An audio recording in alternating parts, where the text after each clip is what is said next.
In motorsport, the glory of winning masks a risk that all competitors accept. You'd be kidding yourself if you thought that you were going to go racing where you're not going to have a crash.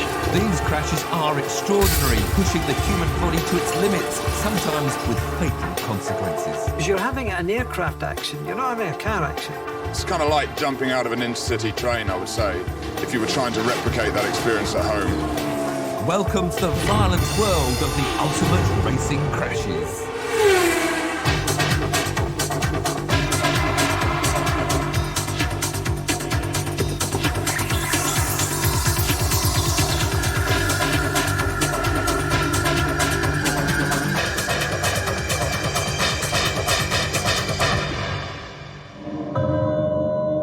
In a roadside accident, a driver will experience a force of 30 G on their body. This sudden deceleration can have devastating consequences even at low speeds. 50% of all fatal crashes have a delta V below 30 miles an hour. But in racing collisions, the G-force drivers experience is now into the hundreds. I went head-on into the wall at about 210 miles an hour, and so, I mean, literally, I never lifted the throttle trace, just went, like, straight down. And You know, when you're flying through the air at 130, 140 mile an hour, that's not very satisfying, you know? You know that it's not going to be pretty when you land. And yet today, 99 times out of 100, the racers will walk away with only minor injuries. I didn't have a headache, I didn't black out, nothing. This programme examines the pivotal crashes that rocked the motorsport world and shocked the viewing public. It will investigate the accidents themselves, go on to explore the aftermath and the victims' battle for survival. From the post-war years, when the dynamics of a crash weren't understood and every season 1 in 7 drivers lost their lives, to the latest developments which today keep racers alive. But of all the disasters, one had the most profound effect. Captured live on television, this single crash shook the racing fraternity to its very core. Its aftermath brought about sweeping alterations to racetracks across the world to slow the cars down. The San Marino Grand Prix on the 1st of May 1994 was a black day in motor racing history. Well, Formula One had been 12 years without a fatality of any kind, and there had been no enormous name to die in Formula One for many years. There was an entire generation of Formula One drivers who had grown up and gone through the schooling formulas and into Formula One, not even considering death as a factor. The racing community almost believed that they'd managed to tame the effects of an impact, but they were wrong. This crash reminded them of the fatal nature of their business and took the life of Formula One's leading light.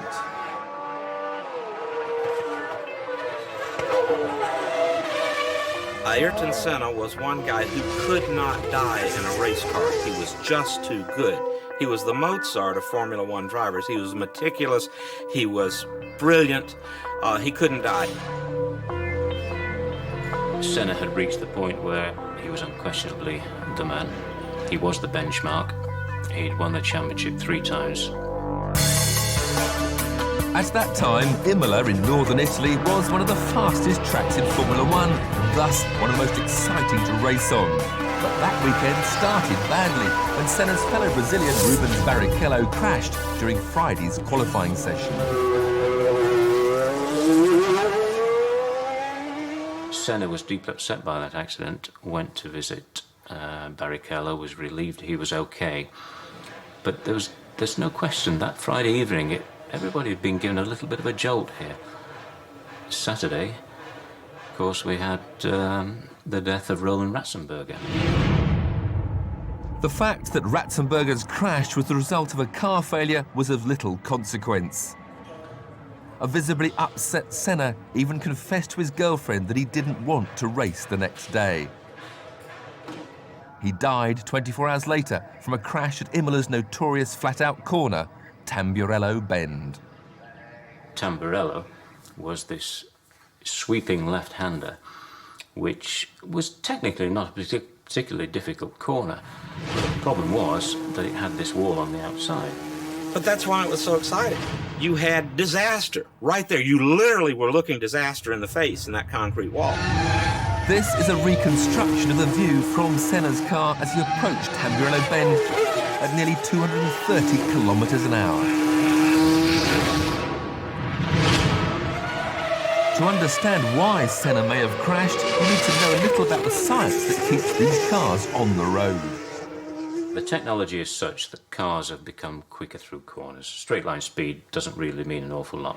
You have a combination of tyre technology and car technology, and the two together have combined to make these phenomenal machines through corners. Formula One cars race at speeds of up to 330 kilometres an hour. The car's hold on the track is from a combination of mechanical grip generated by the suspension and aerodynamic grip from the wings. And all of that must go through the tyres. A racing tyre is fundamentally different to a road car tyre. Surface temperature of a racing tyre is around 150 to 200 degrees C, somewhere in that window. If you were able to put your hand on the tyre and pull it away, it would be coated in rubber. It's that sticky. It's approaching chewing gum. But at speeds greater than the takeoff velocity of a jet aircraft, the cohesion created by the high tyre temperature is not enough to keep the car on the road. This is where downforce comes in. The aim of downforce is to increase the force pressing the car onto the circuit, onto the tarmac, and that's to increase the friction between the tyre and the track. Designers had discovered that accelerating the airflow under the car creates a negative pressure which sucks it into the road. The closer you bring the car to the road, the greater the downward force. But it's a risky business, because if the car makes contact with the tarmac, all this downforce is suddenly lost. As Senna was about to negotiate the Tamburello Bend for the 7th time, sparks were seen coming from the rear of his car, a sure sign it was bottoming out.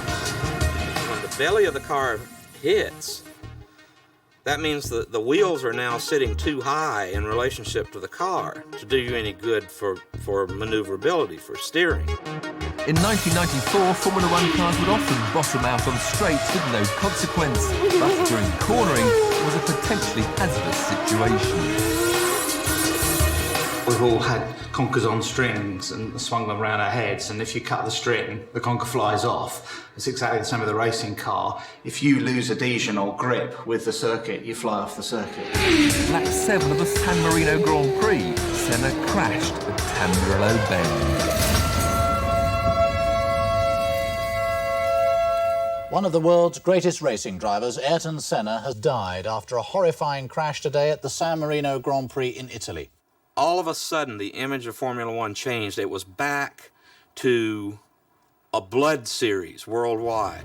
And Formula One had been like that in the 60s and early 70s, but now you were in the 1990s, an era where safety and good health and the denial of death by society as a whole. You know, we'd quit smoking, we'd gotten more fit, we didn't want to have heart attacks anymore. Western society as a whole was denying death, and Formula One was going along with it, that you prolonged life as long as you absolutely could. Now you have a guy in his prime, boom, gone. The shock of Senna's death was enormous, and I went to his funeral, in fact carried him to his last resting place. And when that accident happened, Brazil came out in mourning.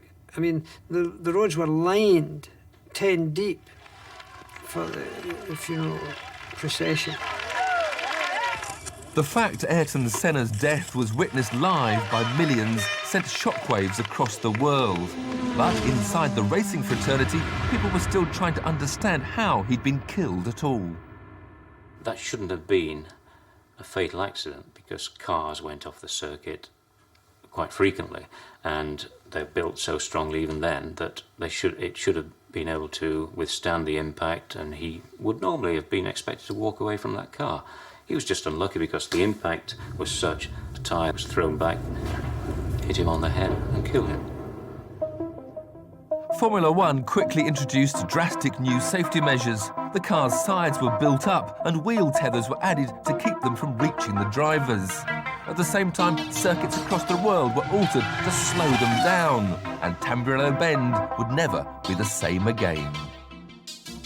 At every given point, no matter how safe we think we're making the sport, the danger is still there.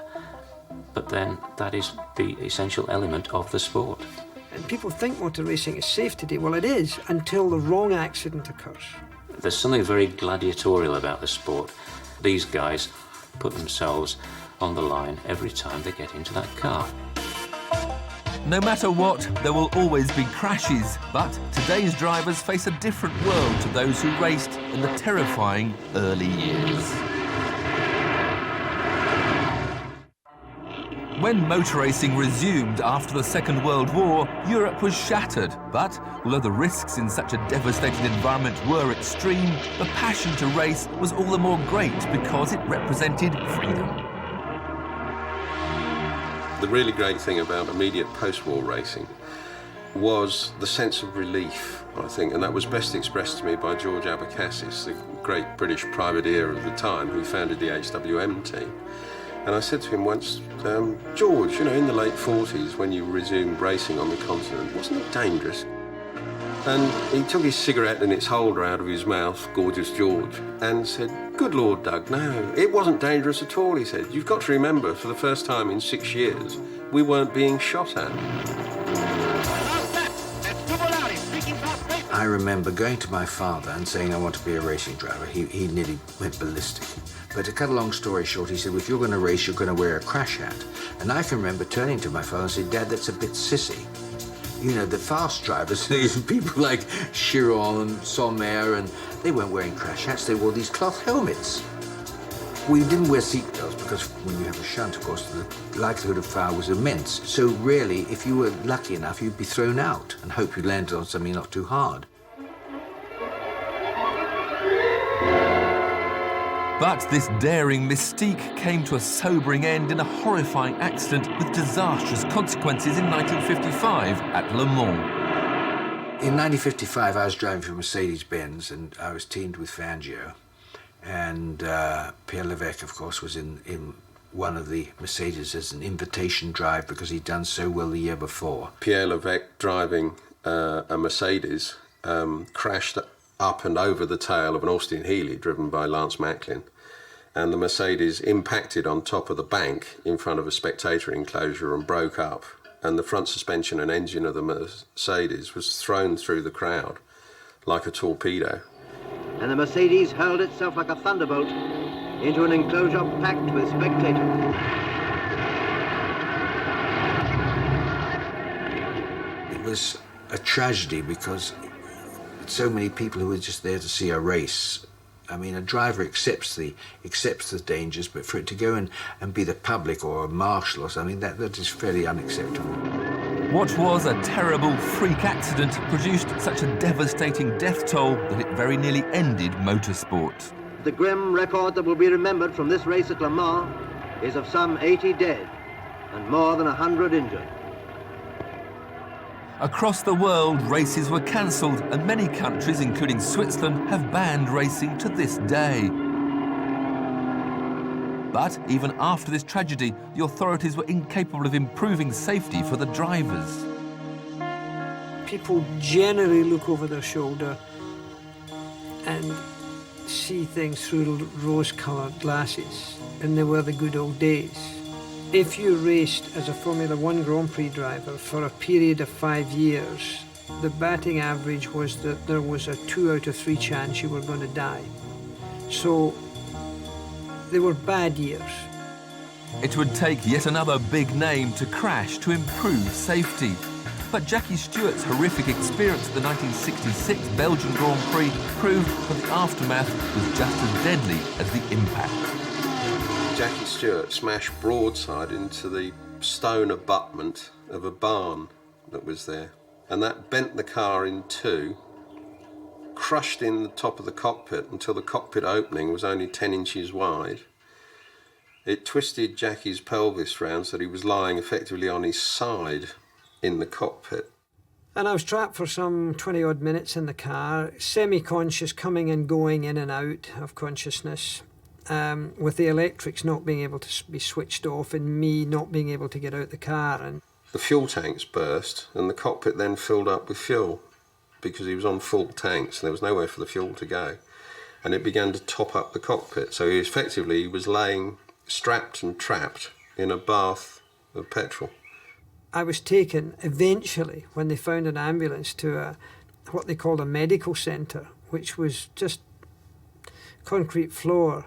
And looking around, he told me that the first thing that struck him was that there were all these stubbed out cigarette butts on the floor around him. This was an eerily sobering experience for Stewart, in which he realised that it was imprudence, not bravery, that sent drivers to their deaths.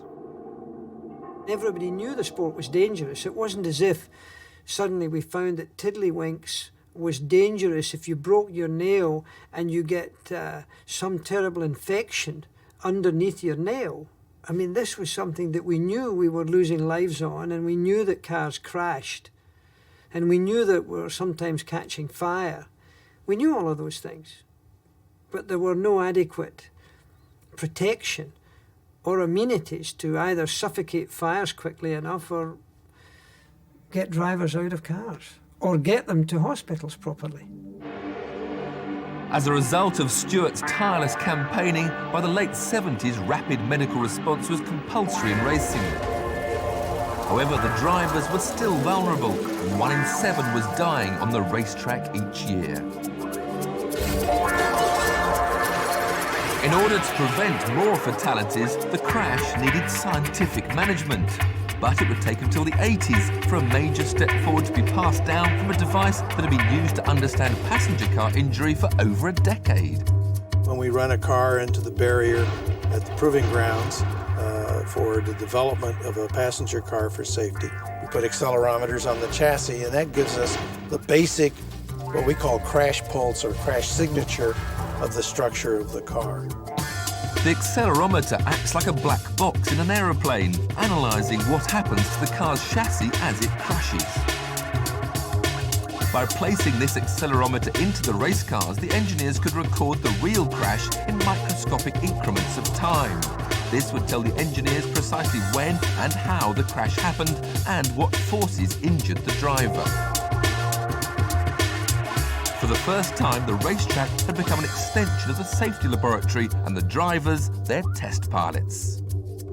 The results we had were really quite surprising because almost 90% of the injuries, 89%, were to the foot and ankles, or distal orthopedic injuries. And this, we felt, was an area that we could make a real difference. We estimated the driver's feet met the wall at 45 miles an hour. That would be like jumping off maybe a 7-story building and landing on your feet. Their ankles were shattered. The problem was the driver was situated in the car in such a way that his legs actually extended beyond the imaginary axis of the front wheels. So the first thing that ran into something to absorb energy after the nose of the car was gone were the driver's feet. As a result of this analysis, the designers reinforced the car's nose cones to withstand an incredible 40 tons impact force. And crippling injuries to the feet and ankles practically disappeared overnight. But unfortunately, in crash safety, the solution of one problem just creates another for the engineers. And this new strong nose cone would become a devastating weapon in a car-to-car impact. If you sort of throw a dart through a piece of paper, the energy just stays in the dart, and the dart keeps on going at the same speed. So you're not actually managing the energy, you're just one structure's moving through another structure. 2001 was a difficult year for Alex Zanardi. He'd returned to the US kart series after a disappointing spell in Formula 1. But at the Lausitzring 500 race in Germany, Alex was back on form and giving it his all. We were near the end of the race, about 13 laps or so to the end of the race, and Zanardi was leading, and he had a pit for fuel. I was watching in the medical center, the TV monitor there, and saw Alex leave the pits and get onto the pit access road, and he, in his hard-charging style that he always has, he was really going too fast. He lost control on the pit access road, went backwards across the racetrack, and much to my horror, was hit broadside by Alex Tagliani's car. This is a reconstruction of what viewers witnessed on their TV screens. The collision was unavoidable. When cars drive at speeds of 230 kilometres an hour, they travel a whole car length in just 10,000th of a second, and in one complete second, the length of a football pitch. Driving at such speed, Tagliani would have seen Zanardi stationed in the road just over a second before impact. I thought, personally, after seeing so many crashes, that we were going to be dealing with a double fatality. And of course, my heart sank. I was petrified, as a matter of fact. When we pulled up to the scene, I got out of the truck and started running up the track to the car, and as I got close, I started slipping, and it was a banked track. Slipped and fell onto my knees and kind of slid up to the car and that was when I saw he didn't have any legs. Terry called me on our private radio channel, and he said, this is bad. He said, it's really bad. He said, both legs are gone. And I said, what do you mean gone? He said, they're gone. And I said, is there anything that we can salvage, anything we can save? He said, no, they're destroyed. And he said he's dying. I've done a lot of road trauma in the past, and that kind of injury in a public setting is almost a certain fatality. In the thighs, the veins are huge. Just take 5 liters and put it in a bucket and then put a hole about the size of a quarter in it in 2 places and see how long it takes to drain, and that's basically what we were dealing with. Alex was white as a ghost, looked like a ghost. He was unconscious. His eyes had rolled back in his head. He had no response at all. Zanardi was losing blood rapidly. Dr. Olvey fed 3 IVs into his body to manage this blood loss. This kept him alive, but the diluted blood lacked the vital oxygen needed to feed his brain. I told him to get him in the helicopter and head for Berlin. I went back inside with Terry to look at Tagliani because he had been in the same crash, and we were sure that he probably had some injuries.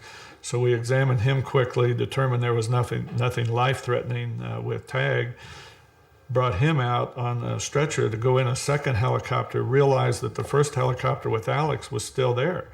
And I panicked. I didn't panic. I'm very angry. And I went over to the helicopter and I said, the only German words I knew, I grabbed the pilot, I pulled him down out of the helicopter, and I pointed to the sky and said, Schnell, Schnell. By the time Zanardi reached hospital, he had lost over 72% of his blood volume and had, at the most, 4 minutes left to live.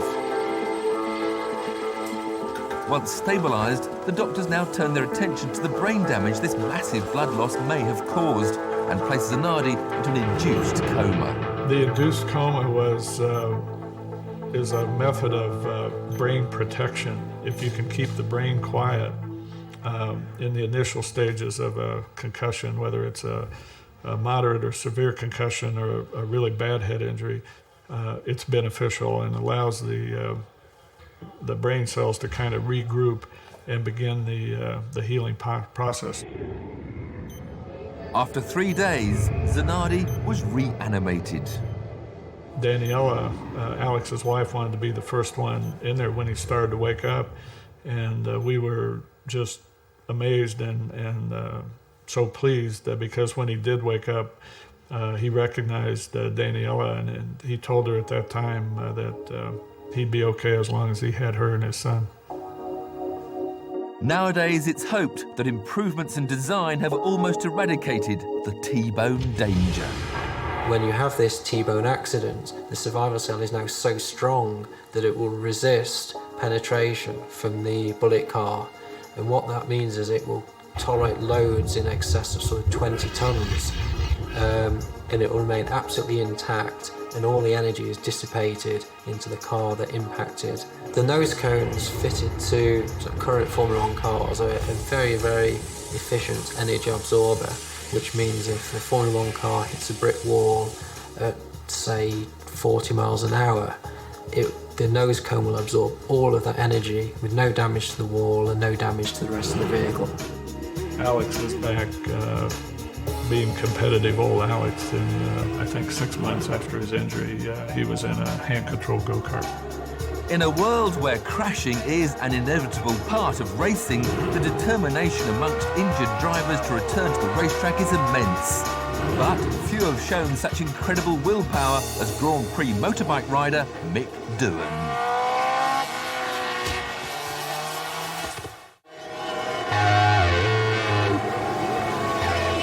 Over the course of his astounding racing career, Mick Doohan won the 500cc World Championship a record-breaking 5 consecutive times. However, he's also had over 100 crashes. I would tell myself at the beginning of the season that I'm probably going to crash twice, and I just hope that I won't hurt myself in those. A World Championship bike weighs 145 kilos and has 240 horsepower. From standing still, it can travel to 160 kilometres an hour and back to naught in just 16 seconds. And all that power is controlled by the rider's body weight. At close to 200 mile an hour or 320 kilometres, which we're exceeding these days, the thing only wants to go straight. So unless you put a lot of physical energy into it, it's not going to go anywhere but straight. In every lap, the riders spend just 11 seconds seated. The rest of the time, they're cornering. I have a huge amount of admiration for motorcycle racers. Yeah, they are doing all sorts of things with the bike, which common man couldn't even contemplate. The corners are the most gruelling part of the race. As the bike pitches over to around 50 degrees, the footprint of the tyre on the road changes, lessening the grip with the surface. With so much horsepower going through the rear wheel, the motorcycle being so light, generally the front, if you rode it just by using your handlebars, the front tyre would actually slide away and you'd crash. So you're not riding the bike with your hands anymore, you're actually throwing it with your body weight and through your footrest. In doing this, the rider has lowered the centre of gravity on the bike. Now this is where the cornering gets really precarious. They spin the rear wheel up to control the slip and the slide of the machine in its trajectory through the corner. In the middle of the corner, the rider now opens the throttle, putting power into the back wheel. This should accelerate them out of the turn, but just one tiny error and they're in a high-side situation. If in sliding the tyre suddenly bites, suddenly finds grip, it will kick the machine, and that's a high side. Whilst high sides are not the most common form of crash, they are the most deadly. I have seen crashes where realistically at 30 mile an hour on a high side on acceleration coming out of a corner might leap someone 30 feet in distance and 10 feet in the air, and coming down is a very horrendous situation. It's definitely not like riding down to the local grocery store to get a bottle of milk to take home to have some coffee with. In 1992, Mick Doohan was on course to win his first ever World Championship title.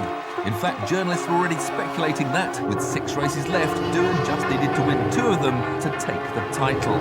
But then, a high side at Assen in Holland changed everything. Long story short, I crashed, the bike landed on top of me. I'm sliding down the road at about 110 mile an hour with the bike on top of me. I tried to spin myself out from underneath it because it's starting to get a little bit warm, not the bike on top of me, but the friction running down the road. I tried to spin myself out from underneath it. Everything spun except for my leg, of course, and I broke my leg. Doohan had sustained fractures at the base of his right tibia and fibula.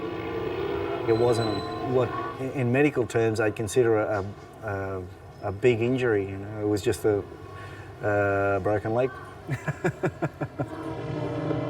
Mick was ferried to the paddock's mobile clinic, where he was examined by the championship medic, Dr. Costa. After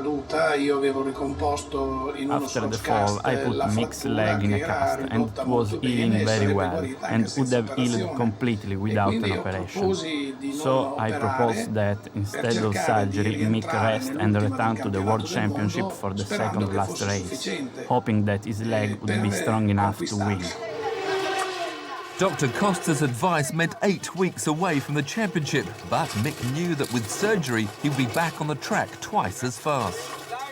He was taken off to hospital that afternoon, and I think by the next day, people were talking about him coming back in a month or, you know, and he had such a big points lead that he'd be able to come back, and even if he wasn't fully fit when he came back, he'd be able to get up to speed, and nobody had any doubt that he'd come back and win the title. But what was a routine operation brought terrible complications. Mick's leg muscles swelled up and cut off the blood flow. He was rushed back into surgery at once. The legs was dying, basically. I mean, it was actually dying. I mean, Mick said it smelt like a bad butcher's shop. I'm sitting in a foreign hospital. I don't understand the language. I'm not getting much communication from the staff, let alone the doctors. He was in constant contact with Dr. Costa, who by then was back in Italy. And when the doctors in Holland said, well, if we don't sort this out within the next 24 hours, we're going to have to amputate it, Mick obviously got pretty concerned then. Delle complicazioni importanti per cui there were some serious complications. I got hold of an airplane and flew to Holland. I practically kidnapped Mick from the hospital and I brought him to Italy. Strange as it may seem, the riders, they're all so keen to get back. You know, they're all desperately keen. All they want to do is get back.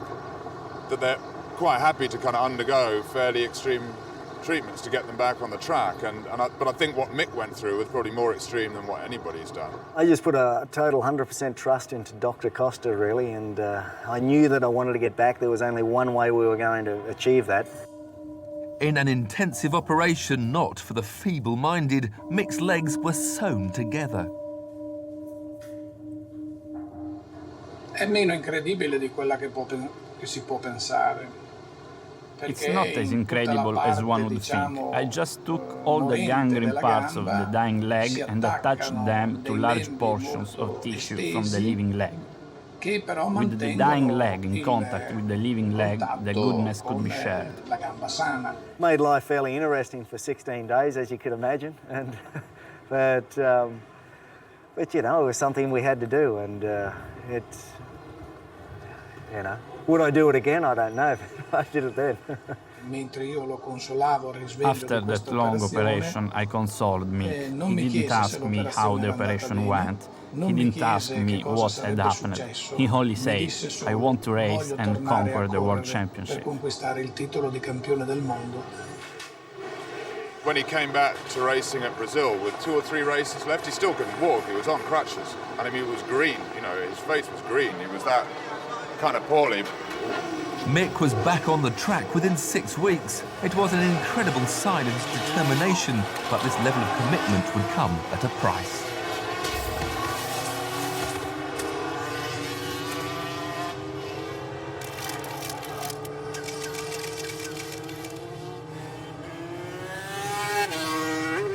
I felt that fate wasn't fair to Mick Doohan. It wasn't fair to be humiliated like that, considering all the risks he took and all the strength that he showed in trying to chase his dream. I missed the World Championship by 4 points, which was a bit of a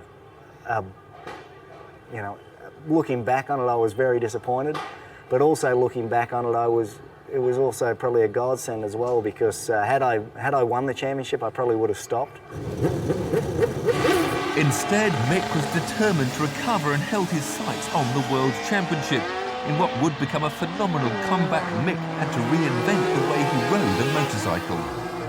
I'd lost the use of my foot, but I needed a rear brake, so I started riding and taking my thumb off to see actually how much I'm using the thing. I wasn't using it that much, so for the next race we'd modified and we put a thumb-activated lever, and the rest is history, basically. Boring short story.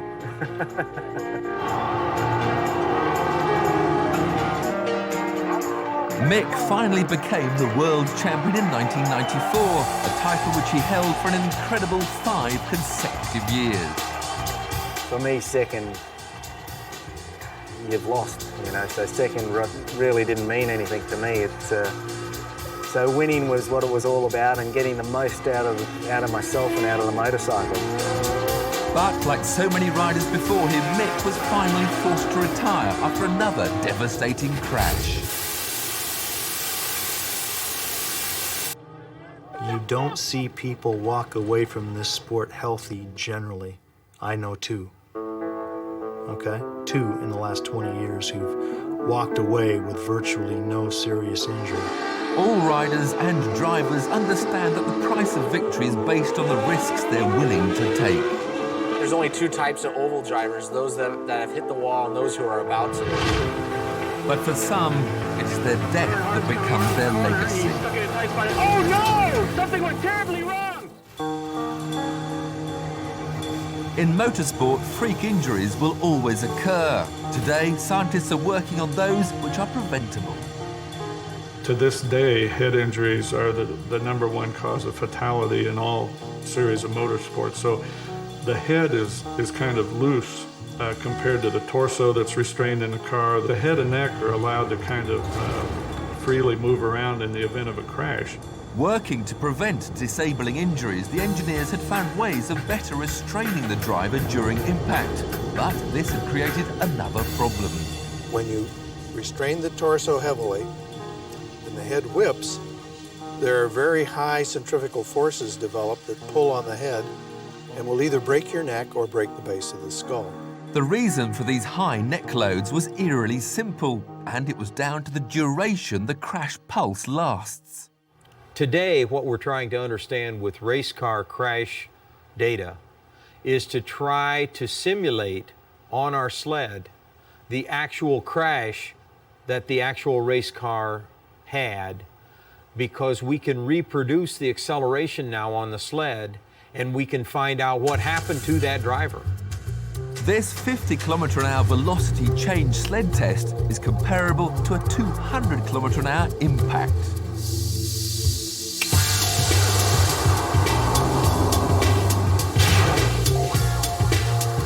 When cars crash at these speeds, the damage occurs in milliseconds. And on our camera, these fatal forces are over in just 2 frames. Contact at 260. Okay. Go ahead and single frame it to full extension. 50 milliseconds. By analysing the crash millisecond by millisecond, the engineers can calculate the precise duration of the impact and thus the forces on the head. That's it. 68 in. Now let's see him come out. Keep going. The shorter the duration, 70. the greater the risk to the driver. 135, he hits the bar on the far side. So that would be a full rebound sequence, about 135 milliseconds. With the crash duration faster than the blink of an eye, the acceleration of the head is so great that, for the crash pulse period, the pressure on the head is greater than the weight of this car. Enough to cause the fatal injury known as a basilar skull fracture. What happens in a race crash is the torso swings forward, and then the shoulders are restrained, and then the head continues to swing forward, and there's enough load between the head and neck, it actually breaks the base of the skull apart.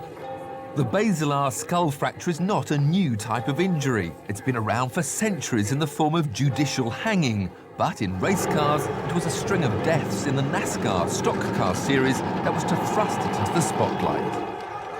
In the summer of 2000, there were 3 drivers that were killed. Adam Petty, from the famous Richard Kyle Petty line, he had a right frontal crash, basilar skull fracture. Tony Roper, Kenny Irwin, similar crashes, both died of basilar skull fractures. So that in the summer of 2000, it became clear that there was a problem in stock car racing with basilar skull fracture causing death. And then suddenly it sort of dawned on everybody, oh, that's what's happening. Everybody sort of began to realize that, and then they looked back and said, oh, this has been going on forever. It's a basic cause of death among race drivers.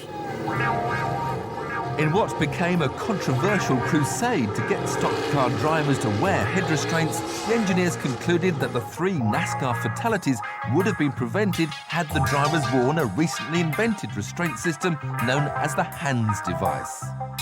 The basic idea of the Hans device is to restrain the head so it directly resists the tendency for it to swing forward, and that needs to be done by having loads that go rearward through the middle of the head and then those loads are transmitted down through the collar, and the whole thing is restrained with the body by the shoulder harness. So when the torso is restrained, the Hans device restrains the head right along with it.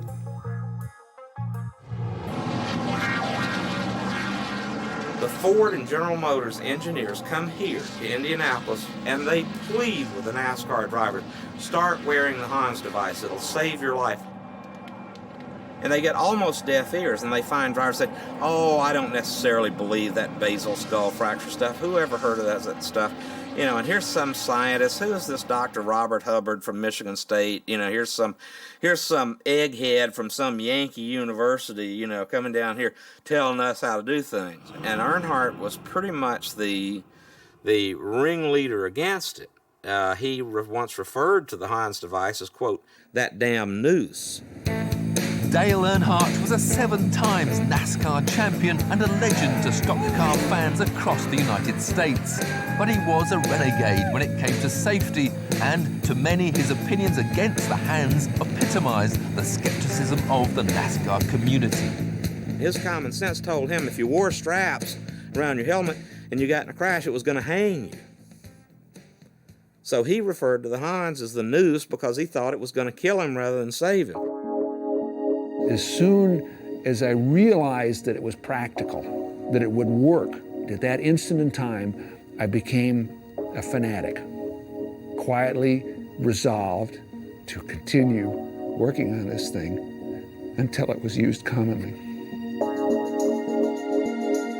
Despite the scientific evidence the engineers now provided, Earnhardt defied any changes in safety. He sat right here in Indianapolis the August before he died in February, and he looked me in the eye, and with a lot of people present, he said, I'm comfortable the way I've got my stuff rigged. And he said, and I have not pulled my brain stem loose, and I've hit the wall many times. I have not pulled my brain stem loose, exactly the words, and I looked him back in the eye, and my thought was, yet. The Daytona 500 is NASCAR's legendary race, and Dale Earnhardt has won there many times. But as the cars turned into the final bend on February the 18th, 2001, Earnhardt was third, with his teammate Michael Waltrip in second, and his son, Dale Earnhardt Jr., leading. Earnhardt's job was to block the closest challengers, namely Sterling Marling and Rusty Wallace. So here comes Rusty Wallace flying up the middle, totally legal move, totally legitimate, flying up right behind Earnhardt. Well, when he got up behind him, right before the entrance to turn 4, the aerodynamic effect was to Rusty's car run up behind, took the downforce off the rear of Earnhardt's car. This reconstruction of the accident shows Earnhardt's car starting to fishtail as its back end loses grip with the road. At this point, Sterling Marling makes his move. Earnhardt blocks and loses control. Coming around the corner, he's stuck in a tight spot. Oh no! Something went terribly wrong!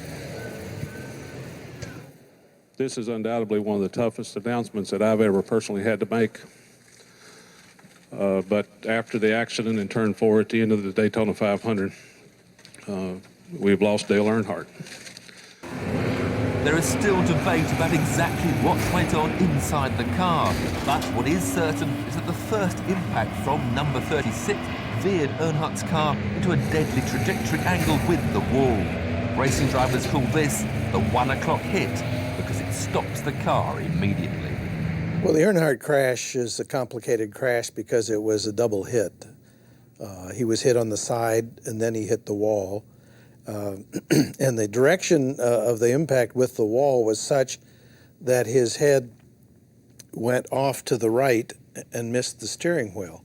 Because Dale's body wasn't well restrained in the car, it developed a larger velocity difference between his torso and the chassis, so that when the restraint system finally did hold his body, then it was more violent, and of course his head was unrestrained, and it caused a more violent swinging forward, and he had a basilar skull fracture from this restrained torso, unrestrained head. when it happens to Superman, you know, that's the way that we viewed Dale in this sport. He was our Superman, and if it can happen to him, sure, it can happen to anybody here. So we had to kind of, at that point in time, maybe take the bull by the horns and say, hey, this is a wake-up call, that something we should have been looking at before now, that we were a little slow in reacting. But I think that we've moved at a very rapid rate since that point in time. 6 months after Earnhardt's death, the hands device was made compulsory in all NASCAR races. If we would have just sat still and the safety measures wouldn't have gotten better from that point, then it would have been even more tragic. But we haven't. We've moved on, and I think that Dale will be very proud of what he could see with this sport right now. We tested the hands device just to see what it would take to destroy it, and the results were startling. After holding the equivalent of an incredible 160 G for over 500 times the crash pulse period, the device finally gave up.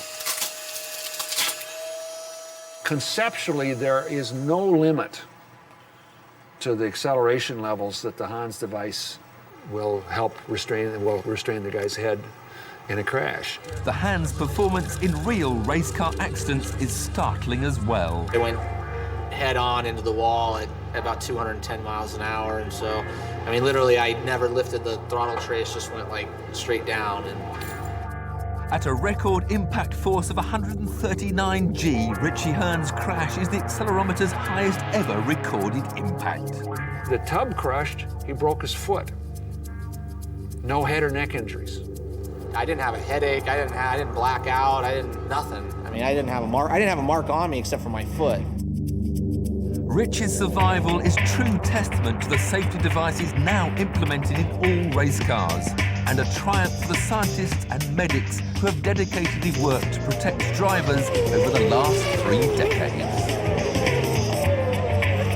Once you start collecting crash data in racing like this, you have to keep doing it. It's not the kind of thing that, well, we've learned everything we can learn about it, we can stop doing it. I think it's now become very obvious to the sanctioning bodies that it's something they're going to be doing for the rest of their active life. When you have a Jimmy Clark or an Ayrton Senna or Dale Earnhardt die, and it really gets through that emotional barrier, I guess, we are all carrying around with us, and we think, God, you know, why didn't I see that before? We know we need to do something, and something happens, and then we go on to the next plateau. But we're in the next denial stage now. We just haven't figured out quite where our next vulnerability is, but it's there.